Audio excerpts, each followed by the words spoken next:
Hi everybody, Crafting Journey here. I decided to dress to match the painting, right? Look, I did it. This is the newsboy hat that you guys voted on the yarn for me. So I finished it last night, put a little button in it. Here, I'll take it off for a second. It's pretty cool. Crochet, not loom, but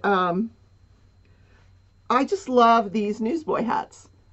I think Well, I think it's kind of funky over here, but yeah. What's going on over here? Wait a minute. Let me see. Let me see. Let me say. Hmm. That's the way it's made. I'm thinking I could do maybe one less row and get away with it. I don't know. One less row on the brim. I'm always adjusting the pattern. This is a Bag O Day pattern. I will put the link up here to the pattern for this hat. So let me show you where I am. And my apologies for the Craft With Me Wednesday last night, canceling that. More to come on that. I will explain. Yeah. Okay. Let's turn the light pad off. All right. So I finished this section here. And I opened this one up to work on today. I'm not sure I'm going to have a whole lot of time because today is my day to go into the office. Yeah, it's looking pretty interesting. Like up here, I was thinking Alice in Wonderland, but I'm not seeing it in what I'm revealing here. But, I mean, unless this is maybe a cat fur or something. I'm just not sure. I'm trying to bounce around the painting to see if I can guess. But anyway, let's set up for our segments today. I apologize. Also, yesterday there was no This Day in History, and some of you noticed. But I had gone on for 45 minutes, and I thought, oh, Lord, I can't keep going with This Day in History. So some of this glue is, this adhesive is coming up. Oh, my God, I hate double-sided adhesive. I really do. Anyway, I'm using this boning tool just to get it to go back down, and it seems to be working. For heaven's sakes. Okay.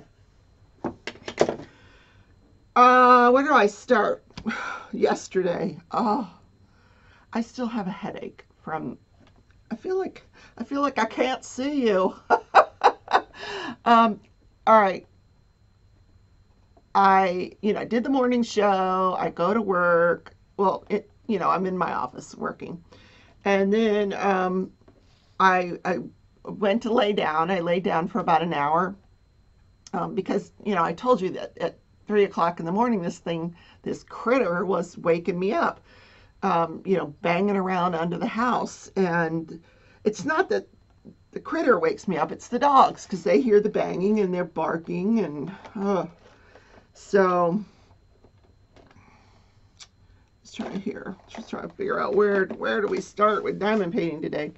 So I get up from my little nap and I go into the kitchen because, it's lunchtime, and I figure I wasn't really hungry, but I figured I'm going to pour myself a root beer and then go back to work.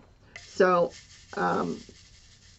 but I walk into the kitchen, I hear this horrendous noise coming out of my pantry.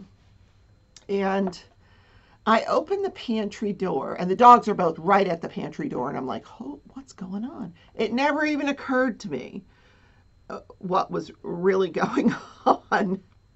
And which reminds me, this is National Take a Wild Guess Day. So take a wild guess. What was going on in my pantry? Yeah.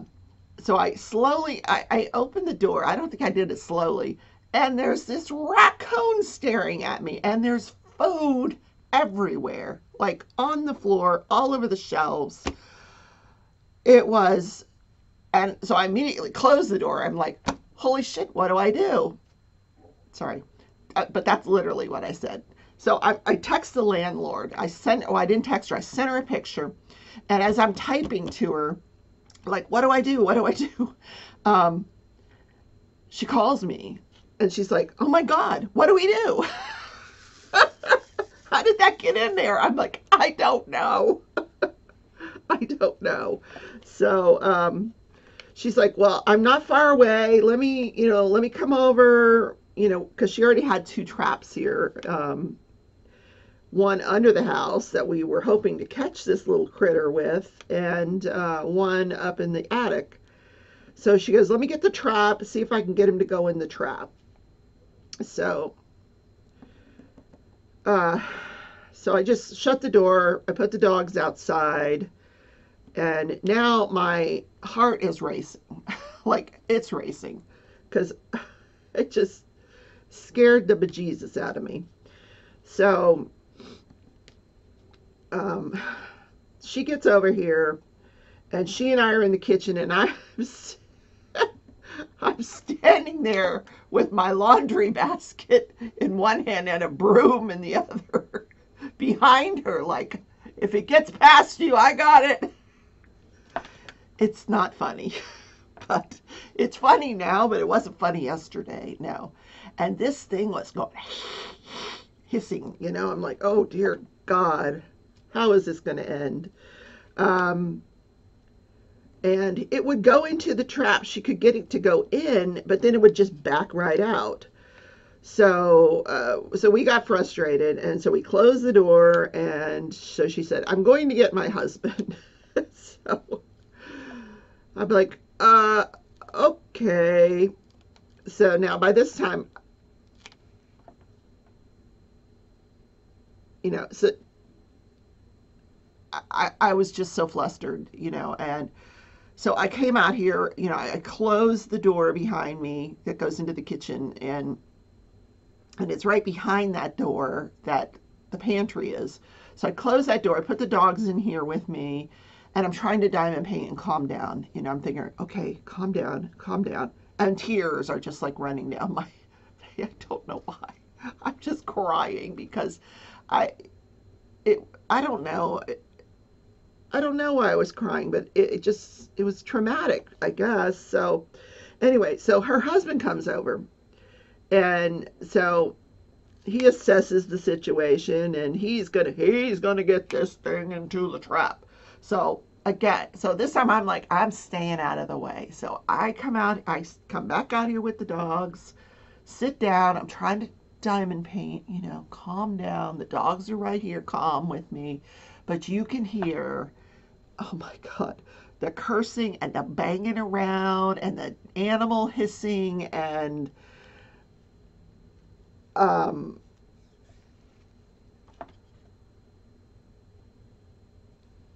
I'm speechless. Like, this went on for 10 or 15 minutes, and then I hear him go, he's running through the house. I'm like, oh no, get him. I'm like, oh my God. So his wife runs and closes all my doors so he can't go into any of the bedrooms. And I find this out later. And then they managed to get this thing out the front door, and it goes over into the neighbor's yard. But apparently, when her husband was trying to get it into the trap, he injured it. So now I've got tomato sauce all over the floor, raccoon blood, raccoon urine. Um,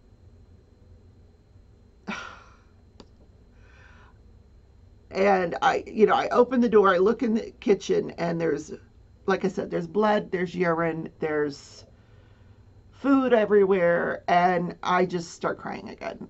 And my landlord's like, don't worry, where do you shop? I'll get you a gift card to replace all the food, which she did. She bought me a gift card to replace the food, because I had to throw every single thing out. And I couldn't even go into the kitchen.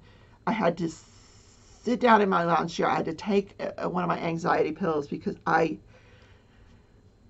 was so unnerved by this. I canceled my live because I knew I had to clean up that kitchen. I had to throw everything out. I mean, and I finally got finished with it. And then the landlord was going to come back with some different kinds of traps and to put outside. And then um, I don't know. So she was going to make some phone calls to see what else she could do. So I still have a headache. I really, really do. I don't feel like going into the office. Um, I just feel like crying. I got to replace all that stuff. But anyway, I looked at that kitchen and I was, I should have taken a picture of it. Oh my God. So and she offered to help me clean up. I'm like, no, no, no, just I'll do it. I'll do it. So she leaves and I sit in my chair for a while, crocheting this hat because I'm like, I got to calm down. I got to calm down. So I take my pill and I get calm, and so I go in the kitchen and I'm cleaning it up, and about right around 6 o'clock, when I should have been doing the live, the landlord comes back over. I'm still cleaning. Like I cleaned that kitchen within an inch of its life. I had the disinfecting wipes. I was wiping out everything, throwing out everything. Like here's a picture of what was left of my food pantry. Um, this thing had been munching away on chocolate rice cakes. Probably likes them better than I do, apparently, because they've been in there for a while and I hadn't eaten them. I forgot they were in there, to be honest with you. I love to have, I love a chocolate rice cake with peanut butter on it. Oh, so good. Really good. But anyway, I don't, Jesus. Like, I have to replace the flour, the sugar, the cereal, the rice. Oh God. He got into my thing of raisins. Like he was having a good old time in that pantry. And he must have been starving because I know he was underneath the crawl space of this house for months, and we've been trying to catch him for months. So poor thing. So she comes back over and she said she had called a sheriff, a police officer friend of hers, and asked if she was allowed to shoot the thing. And I'm like, oh no. He's like, no, you cannot shoot. Do not shoot an animal within city limits, please, please, please. He says, but you can hit it over the head with a shovel. I'm like, oh my God. So anyway, the solution that she came up with after her phone calls was this wire mesh that she went up into the attic and put into where we think they're coming in, where she thinks they're coming in. I have no clue. And she drilled it. She took this wire mesh and she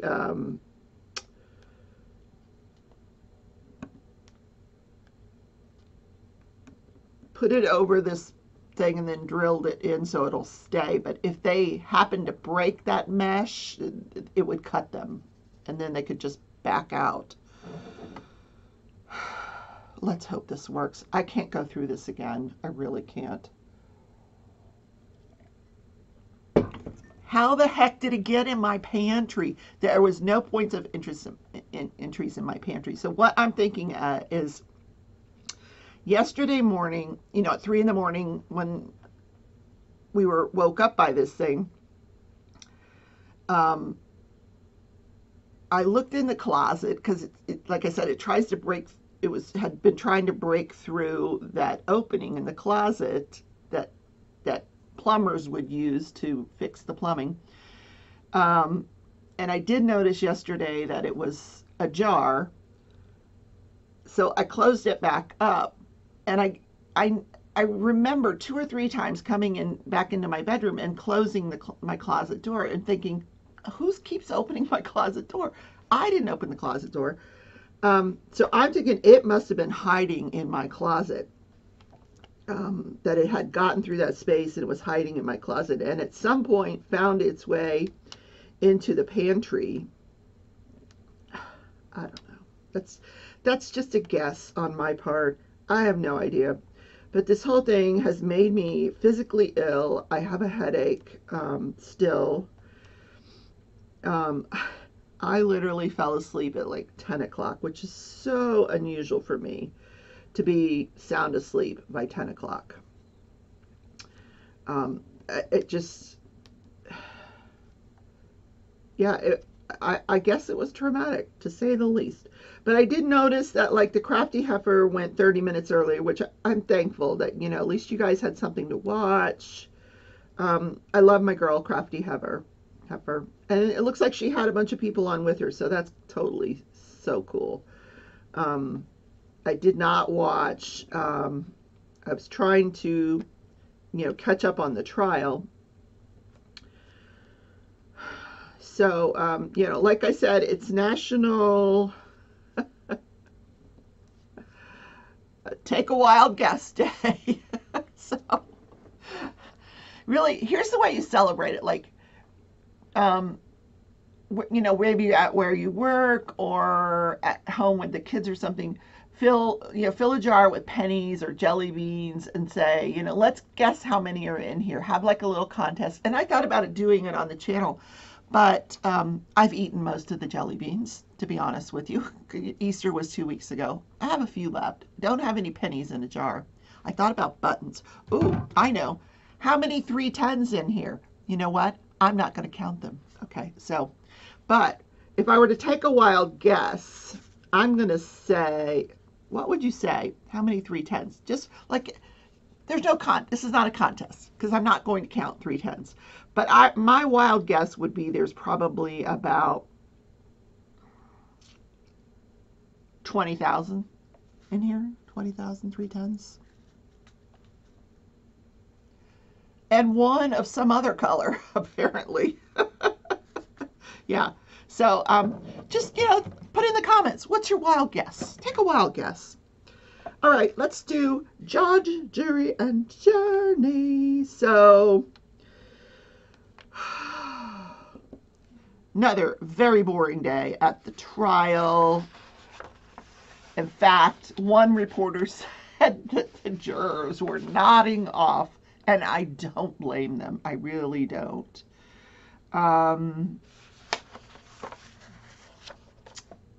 So first thing in the morning, the defense argued their motion for acquittal. Now, I told you guys the other day that once the plaintiff rests, the defense has the opportunity to make this argument, and is very rarely granted. And the argument is, you know, hey, the prosecution has not proved their case, and they have the burden of proof. But you know, knowing that it's very rarely granted, you know, the judge put off that argument, and you know, once the plaintiff rested or the prosecution rested, that's when that argument should have taken place. But the judge said, no, we'll hear it tomorrow morning. Defense, you go ahead and put on your case. That's how rarely it's granted. So clearly the judge already had in mind that the prosecution had made a case to be put for the jury. But anyway, the defense makes their argument, and it was a very weak argument. They argued that their own experts could not agree on the point at which, you know, the use of force began and ended, and it was a very weak argument. And so, of course, that denied. And then they bring in not George Floyd. They bring in this Mr. Hall, the Morris Hall, the guy that's been arrested for opioid, you know, charges and sex trafficking, and oh my God, this guy is in such a hot water. Anyway, he's out on bail. So, and he came in and he had this nice suit on. Um, but he came in with two lawyers, and his lawyer, a female lawyer, very well spoken, very did a great job. Um, so what the judge had asked the plaintiff or the prosecution and the defense to do, he had already said, here's how I'm going to rule. Most of the subject matter he can plead the fifth on. But what if we were to ask him questions about what he visualized as far as George Floyd's state of mind? Like, what did he look like that day? You know, how is he acting? So he said, you guys draw up some questions, give them to me. I'll give them to this Mr. Hill's attorneys, and then we'll see if he'll answer those questions. So he came in yesterday. The defense, his attorney got up and said, hey, he's not going to answer those questions. And here's why. She said, if he were to answer those questions, then he would have to admit that he was in the vehicle, and that would be a link. You know, she said, we know that that vehicle was searched twice, drugs were found in it, and that, you know, he would be opening himself up to charges. You know, this would be a link for them to, you know, have him in that vehicle with those drugs. And, you know, if she said, regardless of the outcome of this trial, they could still go after Mr. Hill for third-degree murder. And frankly, it wouldn't bother me if they did, because this is not a nice guy. He was supplying George Floyd with drugs. And if George Floyd was taking 7 to 9 pills every 20 minutes, that's a tremendous amount of drugs that he was getting from this guy. And he was getting drugs. He wasn't even getting what he thought he was getting. You know, he wanted opioids. He was getting fentanyl and methamphetamine. You know, fentanyl is a painkiller, but, you know, this is not a nice guy. Let me just say that. Like, you know, he's not going to win any awards or anything for nice guy of the year. Although he presented very well in court. You know, nice suit, you know, nice appearance. Very soft-spoken. You know, the judge had to ask him to speak up. So he gets in front of the judge, and the judge says, you know that, you know, your lawyers have advised you, blah, blah, blah. You know, you don't have to follow their advice. Are you going to answer these questions? He's like, oh, no, I'm pleading the fifth. Okay. So the judge rules that he's quashing the subpoena. He agreed with his attorney's argument that this could link him to a crime, and that he was not going to allow any testimony, that the guy could go home, go on his merry way. So we're not going to hear from Mr. Hill. Darn, that would have been entertaining. I really would love to have seen that. You know, what did George Floyd say or do after you sold him the pills? How much were you selling them for? You know, he would never answer any of those questions. But, you know, and I wish I were in a world where he would have to answer those questions, because getting this guy off the streets of that neighborhood would not be a bad thing at all. And it's too bad they didn't know his real name on that day. You know, they thought his name was, you know, somebody Ricardo, or I don't know, William Ricardo, whatever it was he said, something Ricardo. And the police were all so flustered, they never even, you know, ran him through the computer, you know, Ricardo or otherwise. They just let him go. Didn't ask to look in his bag. And there was that opportunity. You know, Lane was talking to him and taking his name and date of birth before he threw whatever it was he threw out of his bag. So, just my surmising. Anyway, they had the rest of this day was this medical examiner for the defense. And he's from South Africa, so he had this very like lulling accent, you know. And probably why I know I was falling asleep. The jury was probably, I know they were nodding off, but and apparently he works for this, he's part of this organization called the Forensic Panel. And what it is just a bunch of these guys got together, they decided to form a company, and they would review cases as a panel. Now on this panel are several medical examiners, a behavioral specialist, emergency medicine, pulmonary, toxicology, and he thought because this case was so complicated, he should allow the panel to look at this case. So what they came up was that this was a sudden cardiac arrest, sudden, due to an arrhythmia, or a sudden cardiac arrhythmia due to atherosclerotic heart disease, and I never say that word very well, while restrained. And the contributing factors were vehicle, well, he said heart disease, which he already mentioned, vehicle exhaust, carbon monoxide.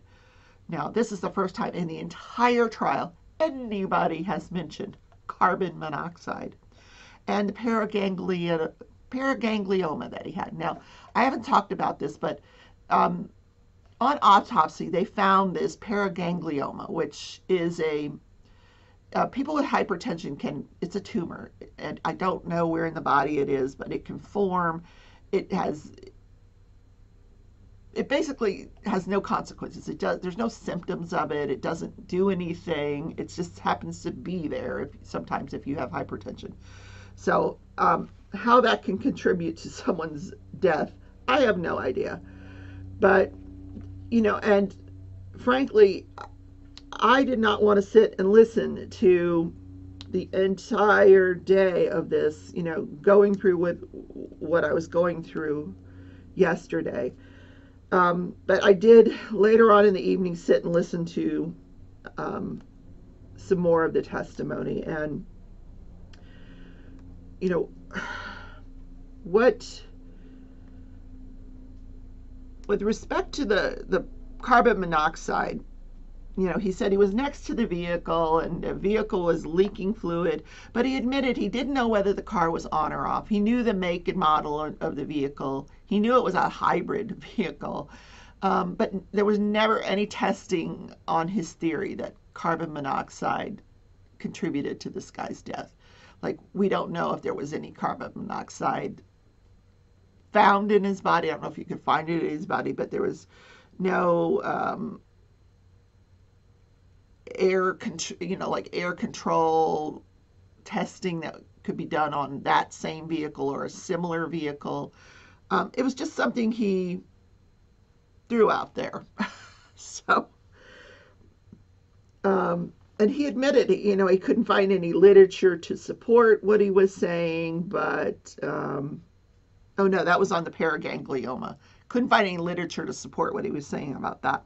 But anyway, one of the other things that he was saying was that, you know, the evidence to support that the drug ingestion was he saw George Floyd with a white substance in his mouth when he got arrested. And, you know, putting that together with partially digested pills that were found in the vehicle, he made this assumption that, you know, George Floyd had ingested pills at the time of his arrest.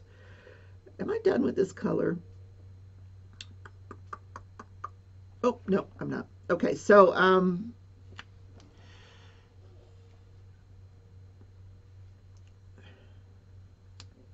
so then the defense or the prosecution shows him, you know, on their cross-examination, film of George Floyd inside the store, and they slow it down and they zoom in on George Floyd, and you can see he's he's chewing gum, and you can see white stuff in his mouth. And so they got this medical examiner to agree that this was consistent with the same thing he saw when he was getting out of the vehicle. So who knows if it was a pill or if it was gum, because he said they got this medical examiner to agree that it looked exactly like it, same as it did when he was coming out of the vehicle. So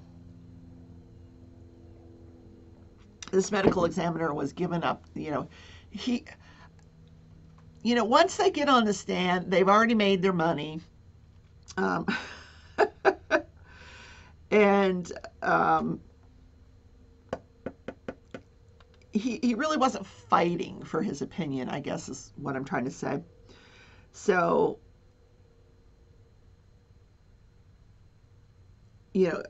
his opinion was that this was a sudden death, but he could not articulate at what point this sudden death occurred during the time that George Floyd was on the ground, which I also thought was interesting. Now, I had one subscriber that made this very interesting comment, that, and a lot of people, I think, felt this way, that this guy was really reaching when he added carbon monoxide into his opinion. Like the subscriber said, why didn't he just blame the smell of the dog that walked by, or something like that, because if you're going to reach, just why don't you reach the entire way,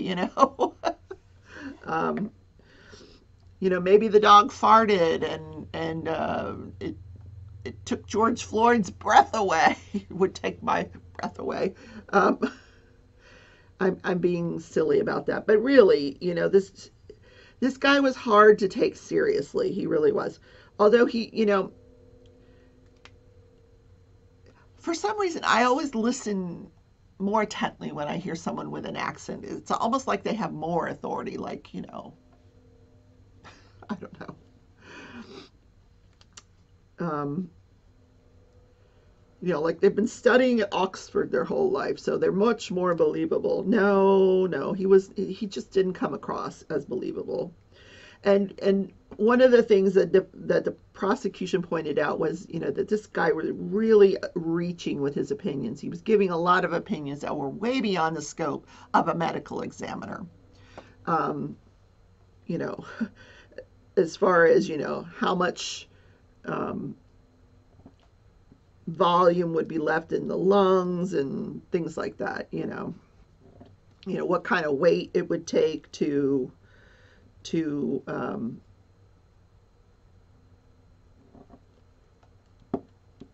compress the lungs.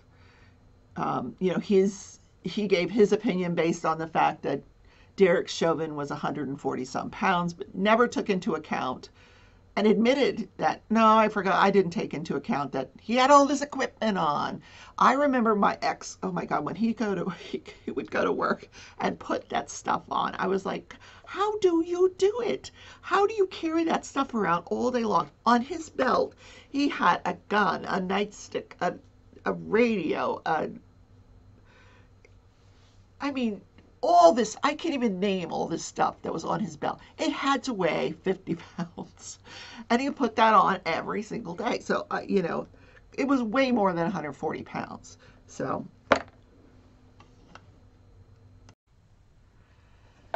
let's do this day in history. At 2:20 a.m. on this day in 1912, take a wild guess, because it's Take a Wild Guess Day.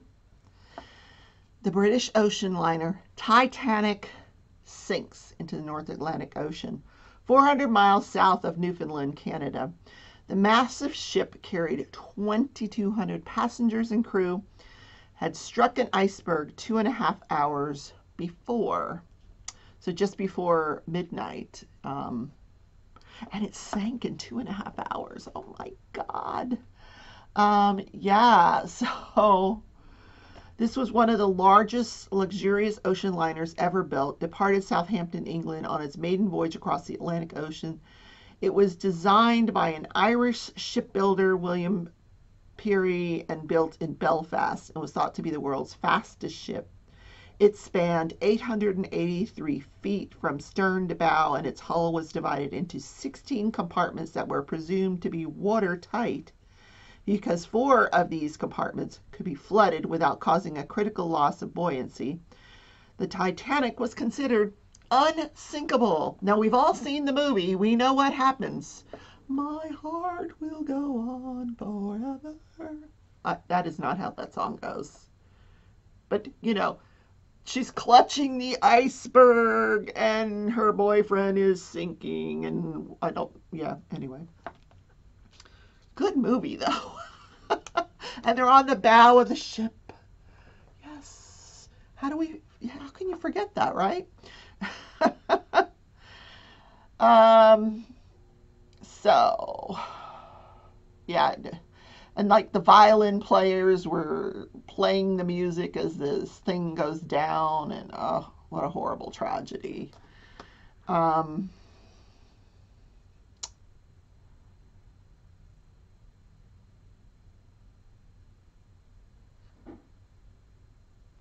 So there was about 700-ish survivors, mostly women and children.